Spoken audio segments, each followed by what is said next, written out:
Paul Rosoli.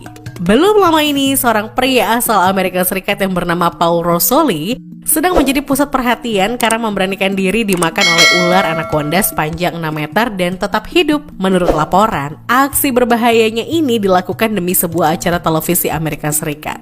Dikatakan jika Rosoli yang seorang ahli reptil dan amfibi serta ahli tumbuh-tumbuhan ini menawarkan diri untuk ditelan hidup-hidup oleh anaconda yang dikenal sebagai ular terbesar di dunia. Biasanya anaconda akan melilit tubuh mangsanya dengan sangat erat sebelum menelannya bulat-bulat. Oleh karena itu, misi Rosoli ini sangat dipersiapkan dengan matang dan menggunakan baju khusus yang dirancang akan melindunginya dari lilitan maut ular anaconda. Meskipun begitu, Rosoli sendiri bersiap untuk kemungkinan terburuk ketika melakukan hal tersebut. Menurutnya, ide ini datang setelah bertahun-tahun ia bekerja untuk menyelamatkan habitat hutan lebat. Untuk menghindari tercekik dan kehabisan nafas, para ahli merancang pakaian khusus dari karbon fiber yang dilengkapi dengan sistem pernafasan khusus, serta dipasangi kamera dan alat komunikasi.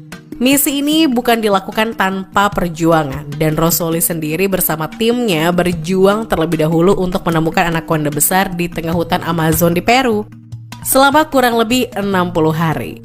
Hingga akhirnya mereka menemukan seekor anaconda betina dengan panjang 6 meter. Anaconda ini awalnya menelan bagian kepala Rosoli dan dibutuhkan waktu lebih dari 1 jam bagi Rosoli untuk akhirnya berada di dalam perut ular raksasa ini. Dalam periode waktu tersebut, Rosoli terus berkomunikasi dengan timnya. Meski mengaku takut dan khawatir terjadi kesalahan, namun Rosoli tetap bersemangat menjalankan misi mengerikan ini. Meski aksinya ini menuai kekaguman dari banyak orang, namun Rosoli juga menerima kecaman serta kritikan keras dari organisasi pecinta hewan termasuk PETA yang menyebut anaconda ini disiksa dan menderita demi rating acara televisi. Tidak hanya itu, bahkan Rosoli menerima sebuah ancaman pembunuhan.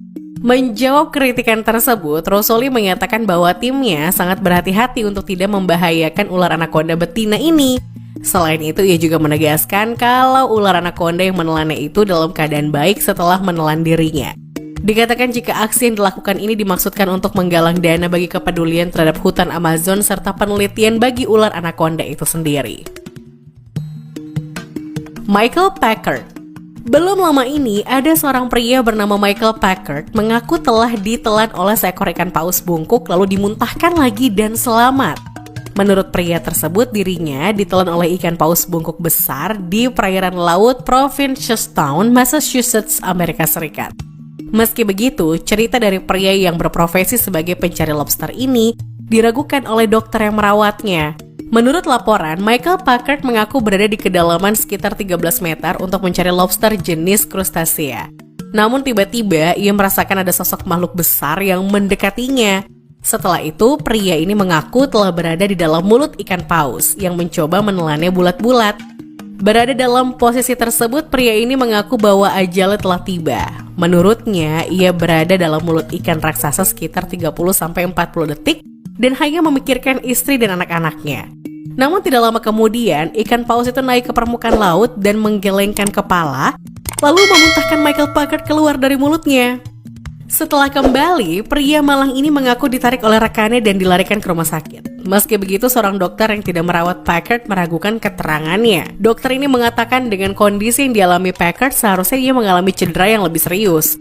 Contohnya adalah kehilangan pendengaran karena perubahan tekanan air. Namun pria pencari lobster ini dilaporkan hanya mengalami luka di jaringan lunak dan tidak mengalami patah tulang atau cedera serius lain. Sementara itu, seorang ahli ikan paus bungkuk mengatakan jika kejadian ini sangat langka karena mamalia laut ini bukanlah hewan yang agresif, terutama terhadap manusia. Direktur studi paus bungkuk di Pusat Studi Pesisir mengatakan ketika paus bungkuk makan, maka mulut mereka seperti parasut yang secara otomatis akan menghalangi penglihatan mereka sendiri.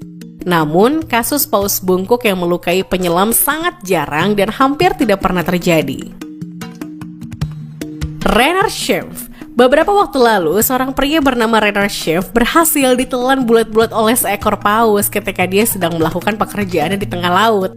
Dikatakan jika pria tersebut merupakan pakar konservasi laut yang sedang mengamati pergerakan ikan sarden di lepas pantai Port Elizabeth, Afrika Selatan.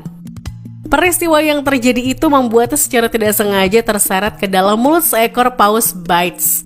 karena dirinya mengatakan jika saat itu seluruh tubuhnya sudah berada dalam mulut paus tersebut dan hanya kakinya yang masih berada di luar.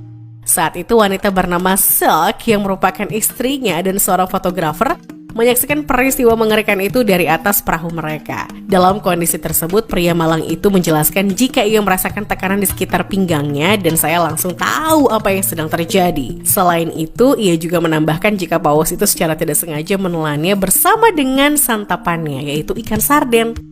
Rainer, yang seorang pakar konservasi kelautan dengan pengalaman 20 tahun mengatakan peristiwa itu hanya berlangsung beberapa detik.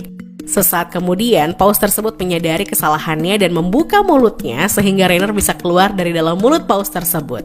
Akhirnya, Rainer berhasil mencapai permukaan laut dan bergabung kembali dengan rekan-rekan penyelamnya yang sebagian besar tidak mengetahui peristiwa luar biasa itu. Dikatakan jika paus Brights dewasa bisa mencapai bobot 30 ton dan bisa memangsa plankton atau ikan-ikan kecil. Rasanya ditelan paus. Bagi umat yang beragama Islam pasti mengetahui tentang kisah Nabi Yunus yang ditelan bulat-bulat oleh seekor ikan besar. Dikatakan bahwa beliau memiliki mukjizat yang cukup unik, yaitu selamat setelah ditelan oleh seekor ikan raksasa. Dalam perut ikan terbesar di lautan itu, Nabi Yunus terus berdoa kepada Allah Subhanahu wa Ta'ala. Setelah 40 hari berada dalam kegelapan, beliau berhasil keluar dan melanjutkan dakwahnya. Nabi Yunus bisa selamat dari dalam perut paus karena mukjizat yang diterimanya. Tentu tidak ada bukti ilmiah yang bisa menjelaskan kuasa Tuhan yang absolut tersebut. Meski begitu, para ahli menjelaskan bagaimana rasanya ketika seorang ditelan oleh seekor ikan paus. Namun sebelum itu, para ahli menjelaskan jika tidak semua paus mampu menelan manusia secara utuh. Pasalnya, ada sebagian spesies paus yang memiliki mulut sempit seperti orca dan paus bergigi atau Odontocetes. Lain halnya dengan paus biru yang merupakan salah satu makhluk dan spesies paus terbesar di dunia.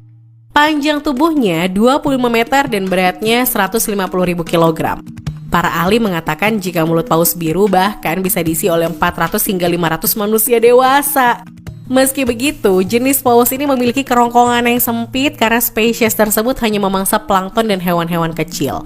Spesies yang paling mungkin untuk menelan manusia adalah paus sperma yang memiliki panjang tubuh 12 meter dan bobot mencapai 57.000 kg. Paus sperma sendiri biasa memangsa hewan besar seperti anjing laut sehingga manusia bisa masuk ke dalam perutnya. Dalam hal ditelan bulat-bulat oleh ikan paus, para ahli menjelaskan jika secara teknis kemungkinan untuk dilahap oleh paus memang cukup kecil. Namun ketika seorang berhasil ditelan bulat-bulat oleh paus, maka hal pertama yang akan disadari adalah mulut paus sperma yang penuh akan gigi tajam. Dikatakan jika setiap giginya memiliki panjang 20 cm dan bekerja seperti pisau. Selanjutnya tubuh orang tersebut akan masuk ke dalam esofagus atau kerongkongan si makhluk laut tersebut. Menurut para ahli, lorong atau kerongkongan paus ini cukup sempit untuk ukuran manusia dewasa. Maka dari itu, jika seseorang masuk secara tegak lurus, tangan dan kaki akan sulit untuk bergerak merangkak keluar. Selain itu, tubuh pun terasa terhimpit, berlendir, dan terdorong semakin masuk ke dalam saluran cerna sang ikan paus. Namun lebih menariknya lagi adalah paus biasanya menelan mangsanya dengan cara yang unik, yaitu kepalanya akan masuk terlebih dahulu. Hal ini membantu mamalia tersebut tidak menelan dan tulang belakang memangsanya akan membentuk garis tegak lurus ke dalam saluran pencernaan. Jika orang tersebut beruntung dan bisa melewati kerongkongan dengan selamat, tahap selanjutnya adalah berhadapan dengan 4 lambung milik paus. Di tahap ini seharusnya sudah tidak ada lagi harapan untuk selamat dari perut paus. Dalam kondisi ini, semua nutrisi yang terkandung dalam tubuh orang ini akan menjadi milik sang paus.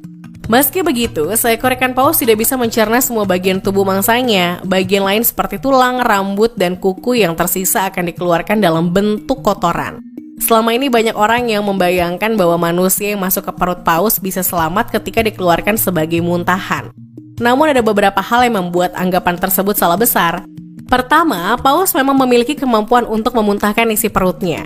Namun ini dilakukan untuk mengeluarkan zat-zat toksin dan hal-hal yang tak bisa dicernanya, seperti paruh burung, rambut, bulu, dan muntahan tersebut dinamakan ambergris.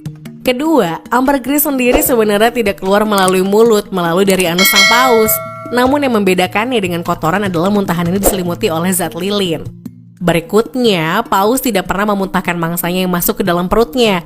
Terlebih lagi secara utuh dan masih bernyawa kecuali jika tubuh mangsanya